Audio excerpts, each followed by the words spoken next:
Hello dear, आपका स्वागत है इस वीडियो के अंदर। अभी मैं आपको अपने छोटे भाई और छोटी बहन की तरह बहुत ही ज़रूरी बातें बताने वाला हूं जो आपकी बहुत ज़्यादा मदद करेंगी।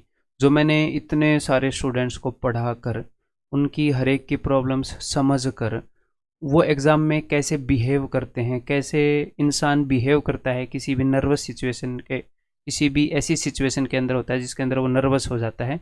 उन सारी चीज़ों को ऑब्जर्व करके जो चीज़ें मैंने सीखी हैं वो शेयर करने वाला हूँ, जो एग्ज़ाम में आपकी परफॉर्मेंस के अंदर बहुत ज़्यादा फ़र्क डालने वाली हैं। समझ रहे हो? ये जो बातें मैं आपके साथ शेयर करने वाला ये बहुत ज़्यादा ज़रूरी हैं। अगर इनमें से जो भी गलती हैं, इनमें होने वाली वो गलती आप करोगे तो वो गलती आपको सिलेक्शन से ना सिलेक्शन तक लेकर जा सकती है। ठीक है? तो इस वीडियो के अंदर मैं आपको ये सारी स्ट्रेटजी, इस नाम से मैंने ये सारी स्ट्रेटजी क्यों लिखी है, ताकि आपके दिमाग में सीधी सीधी बैठे। तो बहुत ज़रूरी बातें बताऊंगा।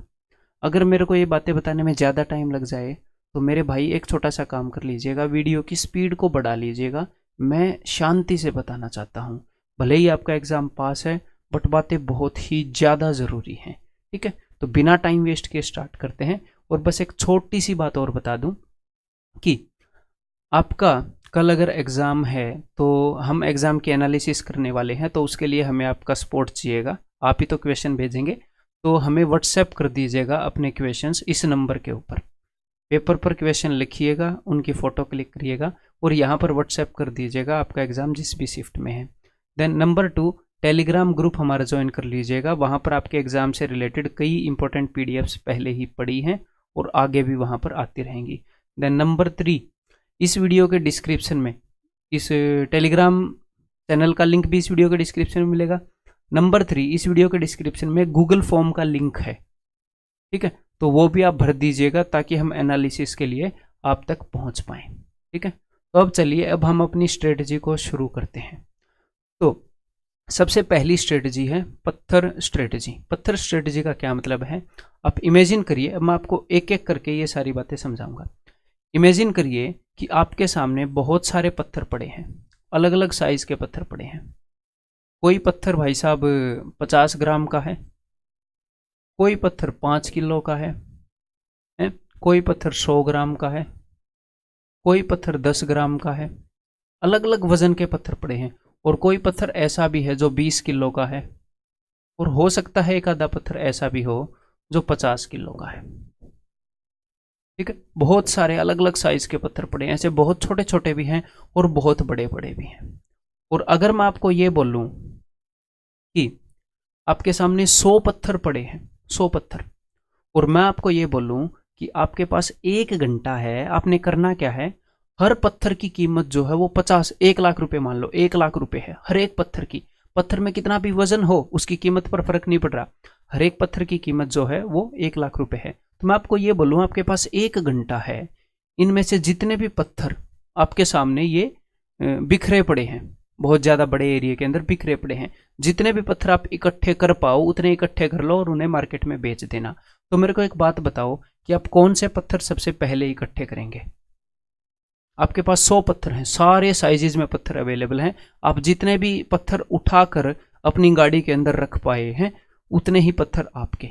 तो क्या आप सबसे पहले 50 किलो का पत्थर उठाओगे? आपको हाथों से ही उठाने हैं। अगर आप 50 किलो का पत्थर उठाकर लेकर आओगे हाथों में, तो हो सकता है कि 1 घंटे के अंदर आप 3 ही पत्थर रख पाओ। एक आधे पत्थर 100 किलो के भी हैं मान लो, पत्थर की कीमत सेम है, तो आप इजीली डिसाइड कर लोगे कि सर मैं बेवकूफ़ थोड़ी हूँ, मैं सबसे पहले वो पत्थर उठाऊंगा जो 1-1 ग्राम के हैं। आप जेब में डालकर ले आओगे उन पत्थर को जो जो 1-1 ग्राम के हैं, जो पत्थर 10 ग्राम के हैं, क्योंकि हर एक पत्थर की कीमत तो सेम है ना सर। तो मैं सबसे पहले एक राउंड के अंदर जाऊंगा और सारे हल्के पत्थर उठाकर जेब में लाकर गाड़ी में रख दूंगा। तो मेरी ये तो टेंशन खत्म हो जाएगी ना, अरे हल्के पत्थर तो आ गए। फिर मैं क्या करूंगा सर? फिर मैं 5 किलो के पत्थर, 2 किलो के पत्थर, 7 किलो के पत्थर वो उठा कर लाऊंगा। जब सारे पत्थर रखे जाएंगे हल्के, फिर मैं भारी पत्थर को भी उठाने की कोशिश करूंगा, क्योंकि वो भी 1 लाख का है? नंबर तो लेने हैं। समझ में आ गई बात? तो यहां पर मैं आपको क्या कह रहा हूं, आपके एग्जाम के अंदर आपके पास क्वेश्चंस हैं। 1 घंटे में मान लो आपने 100 क्वेश्चन करने हैं, तो आपने उसके अंदर करना क्या है, आपने उसके अंदर मेरे भाई क्वेश्चन सारे करने हैं, हर एक क्वेश्चन के बराबर मार्क्स हैं। बट अब यहां पर जो वजन है ना, एग्जाम में वो चीज रिप्रेजेंट करती है टाइम को। कोई क्वेश्चन कम टाइम में हो जाएगा, कोई क्वेश्चन ज्यादा टाइम में हो जाएगा। आपके पास जो टाइम है वो बिल्कुल फिक्स्ड है, बिल्कुल फिक्स्ड है। तो आपने उस टाइम को बहुत बेहतरीन तरीके से मैनेज करना है। तो यहां पर आपको क्या आना चाहिए, यहां पर आना चाहिए art of skipping questions, questions को स्किप करने की कला। तो आपने क्या करना है मेरे छोटे भाई मेरी बहन, मैं साफ साफ ऑनेस्टली आपको बता रहा हूं, आपने करना क्या है, जब आप एग्जाम को अटेम्प्ट करोगे तो अगर आपको ये लगे, सबसे आपको 3 राउंड के अंदर एग्जाम करना है, ठीक है, 3 राउंड के अंदर। अब यहाँ पर कहीं ना कहीं लिखना तो मुझे पड़ेगा ही, ये चीज़ें भी मैं चाहता हूँ लिखी रहें। तो राउंड 1 के अंदर, ये आपको दिख रहा है, हाँ दिखेगा, राउंड 1 के अंदर आपको सिर्फ वो क्वेश्चंस करने हैं जो इजी हैं, क्योंकि हर एक क्वेश्चन के मार्क्स बराबर हैं। तो पहले राउंड में आपने वो पत्थर उठाए थे जो बिल्कुल हल्के हैं, जो आप एक राउंड में बटोर कर लेकर आ सकते हो। तो आपका ऐसा काम होना चाहिए कि भैया सिर्फ आधे से थोड़ा ऊपर ही टाइम हुआ है, 40 मिनट के करीब हुए हैं, और आपने वो सारे क्वेश्चंस कर लिए हैं। और सबसे पहले वो सेक्शन करने की कोशिश करोगे, वो सब्जेक्ट करने की कोशिश करोगे जो जल्दी जल्दी होता है, ठीक है। तो सबसे पहले हम उन क्वेश्चंस को प्रायोरिटी देंगे जो इजी हैं, हमें देखते ही आते हैं। क्लियर है। जो क्वेश्चन आपका टाइम लेगा, आपको लग रहा है क्वेश्चन को देखते 3 सिचुएशन हो गया, अरे ये तो हमें आता है, कर दो। अगली सिचुएशन ये होगी कि कर लूंगा, थोड़ा सा टाइम लगेगा। तो वो जो क्वेश्चन है जो कर लूंगा और थोड़ा सा टाइम लगेगा, वो राउंड 2 का क्वेश्चन है, जो मॉडरेट क्वेश्चन है, ये भी आपको आता है, बट ये मीडियम लेवल का क्वेश्चन है, हो सकता है इसमें आपको थोड़ा टाइम लग जाए, ये भी आपको आता है। तो सबसे पहले सिर्फ अब बच्चों का दिल नहीं करेगा ये क्वेश्चन छोड़ने का, अरे सर आपको टाइम मिलेगा, मेरी बात मानो, मेरी बात पर विश्वास रखो। अगर आप राउंड 1 में सिर्फ इजी क्वेश्चंस करोगे तो राउंड 2 का आपको टाइम मिलेगा। इस चीज़ का बात विश्वास नहीं करते हैं बच्चे, बट मैं आज आपको वीडियो में झूठ बोलकर मेरे को क्या मिलेगा है? तो आपको टाइम मिलेगा अगर आप राउंड 1 में टाइम वेस्ट नहीं करोगे, और आपको काफ़ी टाइम मिलेगा। तो राउंड 2 में सिर्फ वो क्वेश्चन करने हैं जो हमें आते हैं बट टाइम लेंगे। अब राउंड 3 में कौन से क्वेश्चन करने हैं मेरे भाई, राउंड 3 के अंदर सबसे पहले कौन से क्वेश्चन जो आते हैं, नंबर 2 पर कौन से क्वेश्चन जो हमें लग रहा था, थोड़ा सा डाउट था, ऐसे भी हैं कि नहीं आते, कर तो मैं लूंगा बट थोड़ा टाइम लग जाएगा, उस टाइप के। जब उस टाइप के सारे क्वेश्चंस आपके हो जाएंगे तो आपके दिल पे एक तसल्ली हो जाएगी कि वो पत्थर तो मैंने रख लिए ना जिनमें कम वजन है। अब वो पत्थर बच गए 20 किलो 5 किलो, अबे ये रख पाए तो ठीक है, अगर पहले ही नहीं उठाते तो हल्के वाले भी ना रख पाते। तो राउंड 3 में ऐसे क्वेश्चंस करने हैं जो आपको डिफिकल्ट लग रहे हैं, और मैं आज आपको एग्जाम की हर एक तरह की चीज़ के बारे में गाइड करूंगा। जब आप कल एग्जाम दोगे आपको थोड़ी सी भी दिक्कत नहीं होगी, थोड़ी सी भी, मैं आपको बता रहा हूँ, हर एक तरह की प्रॉब्लम को मैं इस वीडियो के अंदर एड्रेस करने वाला हूँ। तो ये प्रॉब्लम सॉल्व हो गई 3 राउंड के। चाहे आपने कितनी भी बढ़िया तैयारी की है, कितनी भी घटिया तैयारी की है, आपका फ़ायदा होगा जब आप इस बात को मानोगे। मैं हर लेवल के स्टूडेंट की ऐसी बात बताऊंगा जो हर लेवल के स्टूडेंट की प्रॉब्लम को सॉल्व करेगी, ठीक है। तो ये बात समझ में आ गई, हमने पहले हल्के पत्थर उठाने हैं, फिर थोड़े भारी, फिर थोड़े भारी। दिस इज कॉल्ड एज पत्थर स्ट्रेटजी, ठीक है। ये किसी बुक में नहीं है, मैंने खुद ही पत्थर स्ट्रेटजी इसका नाम बोला है। देन नेक्स्ट है कुल्हाड़ी स्ट्रेटजी। कुल्हाड़ी स्ट्रेटजी का क्या मतलब है मैं आपको बताता हूँ। देखो, मान लो जो एग्जाम क्रैक करना है ना वो पेड़ काटने के बराबर है। मान लो ये दोनों सिचुएशन है, एग्जाम क्रैक करना पेड़ काटने के बराबर है। तो जब आप रोज पढ़ रहे थे, रोज प्रैक्टिस कर रहे थे, तो आप अपनी कुल्हाड़ी को शार्प कर रहे थे, उसे पैना कर रहे थे। जब आप रोज प्रैक्टिस कर रहे थे, कोई 8 घंटे पढ़ रहा था तो उसकी कुल्हाड़ी ज्यादा शार्प हो रही थी, समझ रहे हो। एक तो मैं आपको बिना शार्प कुल्हाड़ी दे दूं, एक बंदे को शार्प दे दूं तो वो जल्दी काट देगा, बेशक आपके जितना ही एफर्ट लगाए, वो आपके जितना ही दम लगाए। तो आपकी जो बंदा भी पढ़ रहा है उसकी कुल्हाड़ी शार्प हो रही है। जिस दिन पेपर का दिन आएगा, जिस दिन पेड़ काटने का दिन आएगा, वो सटासट पेड़ को काट देगा बाकी लोगों के कंपैरिजन में। लेकिन अब ध्यान से सुनो, आज आपकी कुल्हाड़ी जितनी शार्प हो सकती थी उतनी तो हो गई। अब रात में क्या करोगे, रात में शार्प नहीं होगी। ये जो कुल्हाड़ी है ये महीनों में शार्प होती है पढ़ने से। तो अब आपने करना क्या है, अब टेंशन नहीं लेनी, आपने थोड़ा सा रिलैक्स हो जाना है। कई बच्चे खुद के ऊपर ऐसे डाउट करते हैं कि मैंने जितना पढ़ा है उतना काफ़ी है क्या, ये एग्जाम में आएगा क्या? Self doubt. आखिरी मोमेंट पर सेल्फ डाउट नहीं करते, आपकी परफॉर्मेंस को खराब कर देगा। ठीक है, अभी आपने किस चीज पर फोकस करना है कि देखो जितना सीखा जा सकता था, चाहे मैंने अच्छा सीखा या बुरा सीखा, मैंने सीखा, अब मैं और नहीं सीख सकता एग्जाम के लिए। जितनी शार्प मेरी कुल्हाड़ी होनी थी उतनी हो गई। अब किस चीज का बारी आ गया? कुल्हाड़ी तो शार्प हो गई, अब बारी है उस कुल्हाड़ी को लेकर परफॉर्म करने की। मान लो आपको युद्ध में जाना है, युद्ध में जाना है, आपकी जो तलवार है वो उतनी शार्प, उतनी तीखी, उतनी पैनी नहीं है, तो क्या पूरे जी जान से नहीं लड़ोगे? नहीं लड़े तो आपको काट देगा सामने वाला, तो खुंडी तलवार से भी लड़ोगे ना। ये ऐसा ही। अब मैटर क्या करता है कि कुल्हाड़ी आपकी जैसी भी हो, पूरे जी जान से पेड़ को काटना है। तो मैंने आपको राउंड 1 बताया ना, वो बातें आपने माननी है राउंड वाइज। जितनी भी नॉलेज लेनी थी ले ली, बट अब उसी नॉलेज के साथ हमने बेहतर परफॉर्म करना है, जितना बेस्ट हम परफॉर्म कर सकें।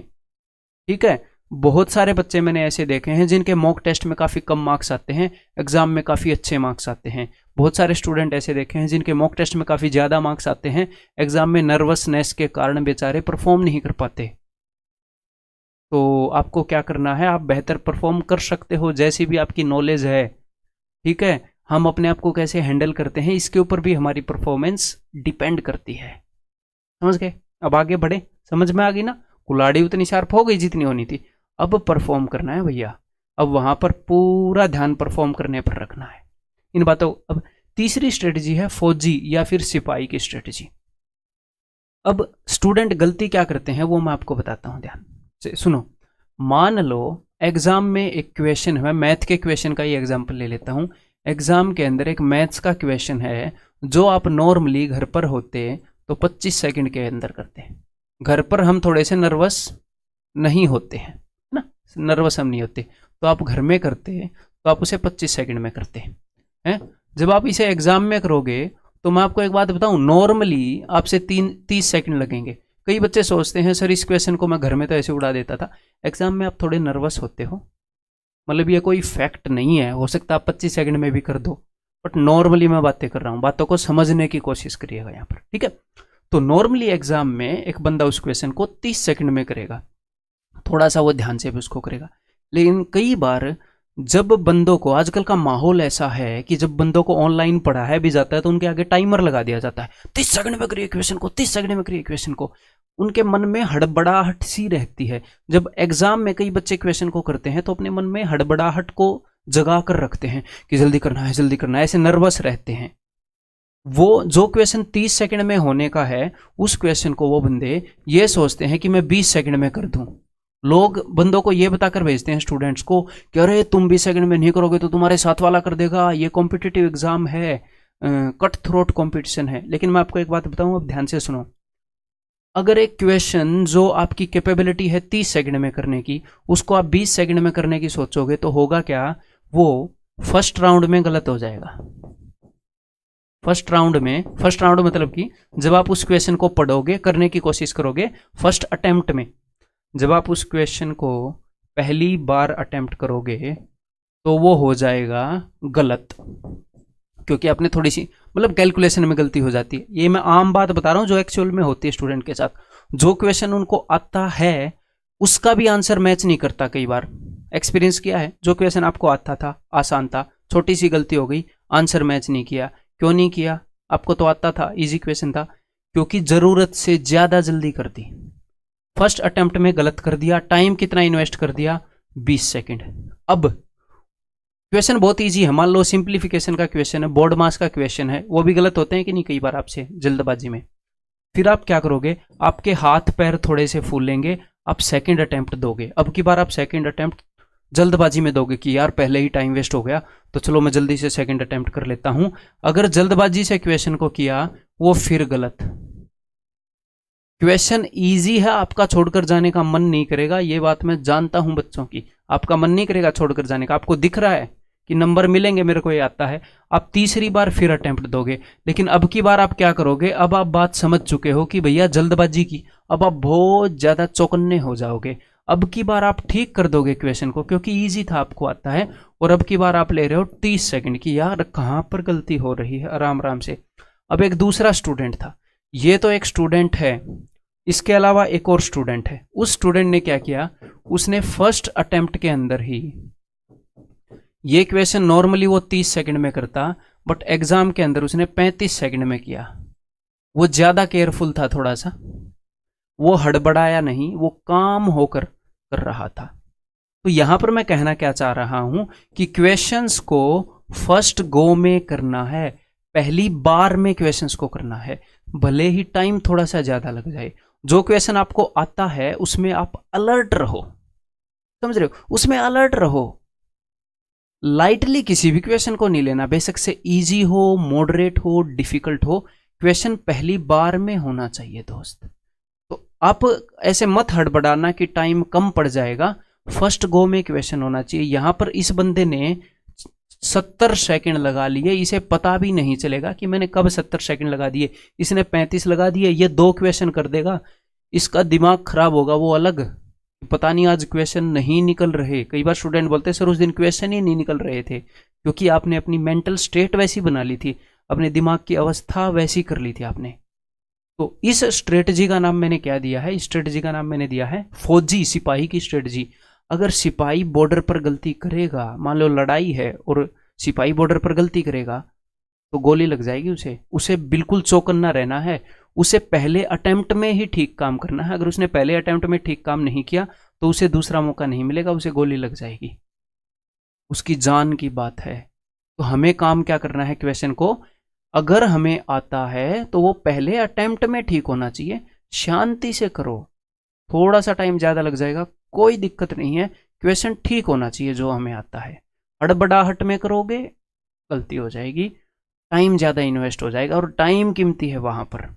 ठीक है, 3 स्ट्रेटजी होगी। चौथी स्ट्रेटजी है शतरंज स्ट्रेटजी। ये जो शतरंज स्ट्रेटजी है ये आज रात को आपको लगानी है। आज रात को आप कैसे लगाओगे, देखो जब आप एग्जाम में जाओगे, शतरंज में बंदा करता क्या है, जब आप शतरंज चेस खेलते हो तो उसके अंदर क्या होता है, आप पहले से 2-3 चाल आगे की सोच के रखते हो कि अगर उसने हाथी चल दिया तो मैं ये करूंगा, अगर घोड़ा चल दिया, वो घोड़े को चल के अगर हाथी चल देगा तो मुझे मार देगा, हाँ मैं ऐसे कर देता हूं, मैं अपने प्यादे को आगे कर देता हूं।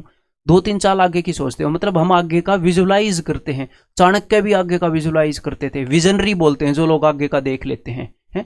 अभी आपने करना क्या है, आपने भी छोटा सा विजनरी बनना है दोस्त। करना क्या है, आप मन मन में ये सोचो, पूरी सिचुएशन को हम विजुलाइज करेंगे। मन मन में ये सोचो, जब भी मान लो आपका शिफ्ट 1 में एग्जाम है कि मैं बैठ चुका हूं, 9 बजे मेरा पेपर स्टार्ट होगा, 8 बजे एंट्री बंद हो जाएगी, तो मैं 8 बजे जाकर अपने डेस्क, अपने सारी सिचुएशन को विजुलाइज करना है। मैं अपने डेस्क के ऊपर बैठ चुका हूँ, वहाँ पर मतलब कोई भी चीज़ आपके लिए नई नहीं होनी चाहिए, वहाँ पर बायोमेट्रिक होगी, मैं फॉर्म भरूंगा, हर एक चीज़ के लिए आपके लिए नई नहीं है चीज़ें, आपने बहुत सारे एग्जाम दिए हैं, बट माइंड मेकअप होना चाहिए, है। फॉर्म वॉर्म भरूंगा, टीचर साइन कराएगा, जैसे ही 9 बजेंगे मेरा एग्जाम स्टार्ट हो जाएगा। तो हाँ, अब आती है मेन चीज़ विजुलाइज करने की। मान लो मेरा पेपर टफ आया, किसने बोला आपका पेपर इजी आएगा, किसने बोला टफ आएगा, किसने बोला मॉडरेट आएगा, कुछ भी आ सकता है, तो आपको तैयार रहना है हर एक चाल के लिए। मान लो मेरा पेपर टफ आया, तो जितने भी बच्चे उस शिफ्ट में होंगे उसमें पेपर टफ आया, सबके हाथ पांव फूल जाएंगे, बट मेरे हाथ पांव नहीं फूलने चाहिए। क्यों? क्योंकि अगर पेपर टफ आया तो नॉर्मलाइजेशन के अंदर उसका फायदा मिल जाएगा, बट अगर मैं टफ पेपर में भी परफॉर्म कर जाऊंगा तो टफ पेपर में अगर मैंने नंबर ले लिए, मैंने अपने दिमाग को सेंटर में रखा, नंबर कम आएंगे क्योंकि पेपर टफ है, बट मैंने ठीक ठाक मार्क्स भी ले लिए, जितनी मुझे नॉलेज है उतने, तो बाद में मुझे नॉर्मलाइजेशन से फायदा होगा और मेरा सिलेक्शन हो जाएगा। तो टफ शिफ्ट आई तो उसका नुकसान ये नहीं होता कि वो शिफ्ट टफ है, उस नुकसान को तो नॉर्मलाइजेशन हैंडल कर देती है। नुकसान होता है कि हाथ पांव फूल जाते हैं। तो आप तैयार रहो कि पेपर टफ आया तो मेरे हाथ पांव नहीं फूलेंगे। अगर मेरे को लगातार लाइन में 5 क्वेश्चंस भी नहीं आए तो मेरे हाथ पांव नहीं फूलेंगे, मैं जितना बेस्ट परफॉर्म कर सकता हूं मैं उतना बेस्ट परफॉर्म करूंगा। समझ गए? ये आपने सोचना है। मान लो पेपर इजी आ गया, लाइटली नहीं लेना। पेपर इजी आता है तो नॉर्मलाइजेशन में नुकसान होता है, तो फिर आपने ये सोचना है कि अगर पेपर इजी आ गया तो भी मैं ज़्यादा उछलूंगा नहीं कि मेरे को ज़्यादा क्वेश्चन आ रहे हैं। भाई दूसरों ने भी पढ़ा है, उनको भी क्वेश्चन आ रहे होंगे। हाँ, मैं पूरा फोकस होकर, उसको ये बोलते हैं ना टनल विजन। जब एक गुफा के अंदर आप होते हो, टनल सुरंग में आप होते हो, तो सिर्फ एक ही चीज़ दिखती है जहाँ पर प्रकाश होता है। जब अर्जुन निशाना लगा रहा था तो वो क्या बोल रहा था कि भैया मुझे सिर्फ गुरु द्रोणाचार्य को कि मुझे सिर्फ चिड़िया की आंख दिख रही है। इसका मतलब ये नहीं है कि उसकी पेरिफेरल विजन खराब थी, आंखें खराब थी। वो कहना क्या चाह रहा था कि मैं सिर्फ अपने लक्ष्य के ऊपर फोकस्ड हूं, दिख तो सब कुछ रहा होगा, मतलब कि मैं सिर्फ और सिर्फ अपने लक्ष्य के ऊपर मैंने ध्यान को केंद्रित कर रखा है और सब कुछ ब्लर्ड है। तो आपने करना क्या है, वहां पर सिर्फ और सिर्फ क्वेश्चन को पढ़ना है, सारी चीजों को छोड़ दो उस वक्त, सारी चीजों को, मुझे आता है मुझे नहीं आता, मेरा सिलेक्शन होगा नहीं होगा, सब कुछ आपने पूरा फोकस किस पर रखना है, अपने काम के ऊपर। सिर्फ क्वेश्चन दिखना चाहिए, दिमाग शांत होना चाहिए और उस क्वेश्चन के सॉल्यूशन को निकालने में लगा हुआ होना चाहिए। अगर क्वेश्चन थोड़ा सा डिफिकल्ट है उसे छोड़ दो, इजी है पूरा फोकस होकर उसे कर दो, ठीक है। तो शिफ्ट चाहे इजी आए चाहे मॉडरेट आए, आप सोचो कि मैं पेपर में बैठा, मेरे से लगातार 3 क्वेश्चन नहीं निकले, कोई नहीं कोई नहीं कोई नहीं, इजी। कभी कभी क्या होता है, एक जगह डिफिकल्ट क्वेश्चन इकट्ठे होते हैं, कभी कभी एक जगह इजी क्वेश्चन इकट्ठे होते हैं, कभी कभी स्कैटर्ड फैले हुए होते हैं, तो आपको पता नहीं आपके पेपर में कहाँ पर मिलेंगे। तो हर एक सिचुएशन के लिए तैयार रहो। अगर आपसे कुछ क्वेश्चन नहीं भी निकले तो टेंशन नहीं लेनी, आएंगे आगे इजी क्वेश्चन। अगर आपने तैयारी की है तो टेंशन मत लो, होंगे आपसे क्वेश्चन। तो ये सारी स्ट्रेटजीज मैं आपके साथ फॉलो करना आपको मैं बताना चाह रहा था। अब मैं आपको थोड़ी और इंपॉर्टेंट बातें ही बता दूं मेरे भाई।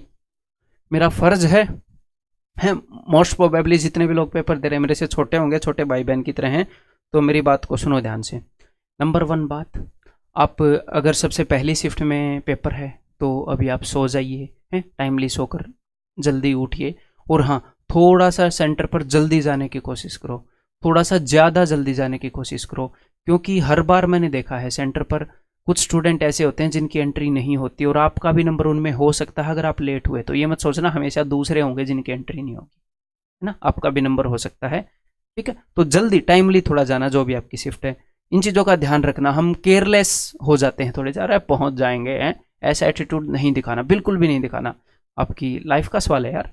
नंबर 2, सारे डॉक्यूमेंट्स लेकर जाना। मुझे पता है मैक्सिमम स्टूडेंट ने रख लिए होंगे, हैं, लेकिन वहाँ पर कई स्टूडेंट घूमते हैं, यहाँ पर फोटोस्टेट की दुकान कहाँ पर है, यहाँ पर कोई फोटो का स्टूडियो है कि नहीं। आपका सेंटर ऐसी जगह पर होगा जहाँ पर कुछ नहीं मिलेगा, शहर के बाहर मोस्ट प्रोबेबली। अपना आई कार्ड वगैरह सब लेकर जाना, ऐसा आई कार्ड लेकर जाना जिसमें आपका नाम मैच होता हो, है, जो आपने पेपर में भरा है। कई स्टूडेंट ऐसे घूम रहे होते हैं, वो गलत आई कार्ड ले है जिसमें उसका पेपर में नाम ही मैच नहीं हो रहा, वो गेट कीपर घुसने ही नहीं देगा, मानेगा ही नहीं वो। हाँ, और रात को ये करके सोना है आपने पेपर में जाने से पहले कि मैं कर सकता हूँ, मैं कर सकता हूँ यार, मैं क्यों नहीं करूँगा, मैंने मेहनत की है, जैसा भी मैंने आज पढ़ लिया है, मेहनत ना भी की हो, जैसा भी मैंने पढ़ लिया है, मैं कल जाकर बेस्ट परफॉर्म करूँगा। टेंशन लेने से कुछ नहीं होगा, मैं दी बेस्ट परफॉर्म करूँगा जो भी कर सकता हूँ। ये सोचो, कर सकते हो आप, ठीक है। अगर आपने मेहनत करी है तो आपकी मेहनत किया हुआ आपसे कोई नहीं छीन सकता, आप जरूर कर सकते हो। आप रातों को जागे हो, दिन में आपने अपनी मनपसंद काम नहीं किए, क्यों नहीं किए, क्योंकि आपने पढ़ना था, अपने मन को मारकर आपने किया है, तो कल आपने परफॉर्म करना है। बस अपने ऊपर भरोसा रखो, बस उस क्वेश्चन के जाल में मत फंसो। मैं सारी स्ट्रेटजी एक बार रिवाइज करवा देता हूँ। पत्थर स्ट्रेटजी, ऐसे पत्थर को नहीं पकड़ना जो बहुत भारी है। सबसे पहले इजी क्वेश्चन, जो भी तगड़ा पत्थर आ जाए उसे स्किप कर दो, ठीक है। देन कुल्हाड़ी स्ट्रेटजी, अपना ऊपर बर्डन नहीं लेना कि भैया मैंने क्या पढ़ा कितना पढ़ा, वो चीज़ गया, अब हमने परफॉर्म करना है। पूरा फोकस कहाँ पर होना चाहिए, क्वेश्चन पर, टनल विजन होनी चाहिए। नंबर 3, पहली गो में क्वेश्चन ठीक करने हैं, लाइटली मत लेना किसी भी कैलकुलेशन को, बेशक से जमा घटा का ही क्वेश्चन हो। नंबर 4, वो आप पहले कर जाओगे, पहले विजुलाइज, ठीक है दोस्त। अब मैं ज़्यादा टाइम नहीं लूँगा आपका, फिर से एक बार कुछ बातें याद दिलवा दूंगा कि भैया व्हाट्सएप पर हमें क्वेश्चंस आप भेज दीजिएगा प्लीज़, हम एनालिसिस करवाएंगे इस नंबर के ऊपर। जब भी आपकी शिफ्ट हो, एक पेज के ऊपर क्वेश्चंस लिखिएगा, हर एक सब्जेक्ट के, मैथ के, जीके के, रीजनिंग के, क्लिक करके हमें भेज दीजिएगा। नंबर 2, टेलीग्राम चैनल आप ज्वाइन कर सकते हो E1 कोचिंग सेंटर का, और वहाँ पर बहुत ही काम की PDFs पहले भी पड़ी हैं, आगे भी मिलती रहेंगी। नंबर 3, आप गूगल फॉर्म फिल कर सकते हैं, इस वीडियो के डिस्क्रिप्शन में लिंक है, ठीक है, वहाँ से हम आपसे कांटेक्ट कर पाएंगे और एक बहुत ही बढ़िया एनालिसिस हम सबको दे पाएंगे, ठीक है। बस इस वीडियो में मैं इतना ही कहना चाह रहा था। अगर आप नए पर्सन है, इस चैनल को सब्सक्राइब नहीं किया है तो आप सब्सक्राइब कर सकते हैं। विश्वास रखिए, आगे बहुत बढ़िया वीडियोस आएंगे। धन्यवाद।